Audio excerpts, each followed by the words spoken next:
Hello and welcome to part 3 of lesson number 2 in Unit 1, Functions in our grade 11 University College math class. This is function notation. So the function notation is a new notation that we've learned to when we're working with functions. So let's just jump right in here. What we've been working with on up until now has been we give you a function and an input and then we find the output. This one's a little bit different, and the reason it's a bit different is because it gives us the function. So p at x equals 3x plus 5, and we want to find out what is the input value that leads you to an output value of 2. So we're trying to find the y, so to speak, this time. Or sorry, we've been given the y this time. We're trying to find the x, as opposed to the other questions we were doing where we were given the x and we had to find the y. What's nice about this is it plays into something that we've already done a lot in our math career at this point, which is we know that p at x is equal to 3x plus 5. We have two equations that are equal, so we can solve for the variable by doing substitution. So we have 3x plus 5 is equal to 2. We know that these are equivalent, so we can just substitute in. And now we are going to isolate x. We're going to start doing that by transposing positive 5 to the other side by subtracting 5 from both sides. That gives us 3x equal to 2 minus 5 is minus 3. We isolate x by dividing both sides by 3. That gives us x equal to negative 1. And now we sum it all up. Therefore, p at an input value of negative 1 equals 2. So again, this time, I guess maybe we can look at it this way. In the previous example, we were finding this value. We were finding what's the output when we were given minus 1 as the input. Here, we were finding minus 1. We were finding the input given an output of 2. Hopefully that makes sense. Let's do another example. So same setup here. We have p at x equals 0. What's the x value that leads our function to spit out a 0? Well, we're just going to do it again, right? Because we know that our function, p at x, is equal to 3x plus 5.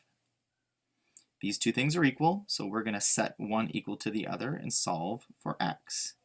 We're going to start by transposing plus 5 to the other side by subtracting 5 from both sides. That's going to give us 3x equal to negative 5. We're going to isolate x by dividing both sides by 3. X then is equal to negative 5/3. And now we write this in function notation. So therefore, our function p at an input of 5/3, which we just found, gives us an output of 0, which is what we were provided at the beginning of the question. All right, hopefully this is making sense. Let's do one more. So we have p at x equals negative 4. So we know the output of our function is minus 4. What is the input that got us there? So again, we know that p at x is equal to 3x plus 5. Let's set those two equations equal to each other and solve for x. And we will start by transposing plus 5 to the other side, by subtracting 5 from both sides. We now have 3x is equal to minus 4 minus another 5 is minus 9. We isolate x by dividing both sides by 3. X is then equal to negative 3. And to write out our function notation, our function p at an input value of minus 3, which we just found, gives us an output value of minus 4. So that's it. Hopefully you can see the distinction here. We are in this example number 5, we're finding the input after being provided the output. In example 3 and 4, we were given an input and we had to find the output. So this is fine. This is all algebraic ways of working through these functions and function notation. We're going to look at a graphical version here and finish up the lesson with it. So we are going to find, now this is f at x equals x squared. So this is a parabola. That's not important for what we're doing. In fact, it's maybe better if you don't know that this is a parabola and we just look at it as sort of a function. Here's the function, goes down, goes up, there it is.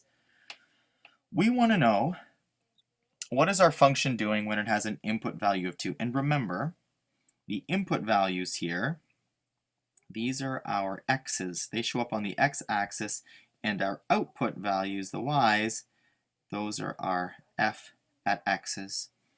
So what it's saying here is this function, which we've just got a visual for, again, pretend you don't know it's f at x equals x squared, but we're saying when it has an input value of 2, what's going on? So I'm going to do this one in orange. So here we have input value of 2. What is our output value? So I'm going to look at my function, and I'm going to say, all right, so here's my input values. They're running this way and this way. So here's my input value of 2. And I'm going to look where the function is when it has an input value of 2. And I look up, and I look up, and there it is. This is where the function is at an input value of 2. I look over to the f at x-axis, previously y, and I see that it is at a height of 4. So I would say that f at 2 equals 4. And again, graphically, I'm just looking at the input I've been told to, f at 2, and then I'm seeing where it crosses the graph, and that is at 4. Let's just tidy that up a little bit. There we go. All right, let's change up our colors and do another one. So we are now not looking for f at 2, we're looking for f at -1. So same thing, my input values, they run along the x-axis. Here's -1, and I look sort of up. I mean, I could be looking up or down. It depends where it's at. It happens to be up. And when I look up, I see that the output when our input value is -1 happens to be +1. So I'm going to write that down as well. This is a way to do it visually using graphs to see what your input and output values are. Let's do one more. This is going to be f at 0. Did I do blue already? I didn't do blue yet. So there's blue. We're going to do f at 0. So same thing. We're going to go look at our function. Here it is. There's the input value 0, and it actually happens to be on the function already. So when we have an input value of 0, our function spits out 0 as well.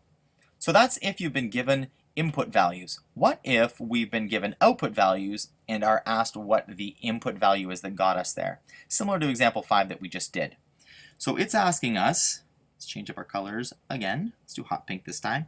So we have f at x. So f at an unknown input value spits out 9. What is my x value going to be? All right, that looks good. So let's go to the output, f at x. So here it's saying f at x equals 9. And if I look, it hits the function here, and interestingly enough, hits the function here. So what are the two input values that led us there? So I'm sort of like scooching down the graph to sort of see what they are, and it looks like it is 3. And over here on the other side, scooching down, looking at where the input value would be, and this one happens to be -3. It's right there. My lines are messy, but that's where it is. So if we were going to write this out, we would say then that f at x equals 9 when the x or input values are equal to 3 or -3. Let's do this one more time. So we have f at x, I don't remember what color I haven't done yet. Purple? Did I do purple yet? I did not. So let's do purple this time. So again, f at x, we don't know what the input value is, but we know that for a certain input value, it outputs 1. What are those x values going to be? So I go over to my graph. Here I see, well, there's the output value of 1, and it hits the graph here and here, and I look down and I see that that is 1 and -1 are the two values that I would input to get an output value of 1. Remember, output values, those are the height. It's previously y, it's f at x now, but it's the height, it's the up and down, so to speak. So we're going to pop that in. That's either going to be 1 or -1.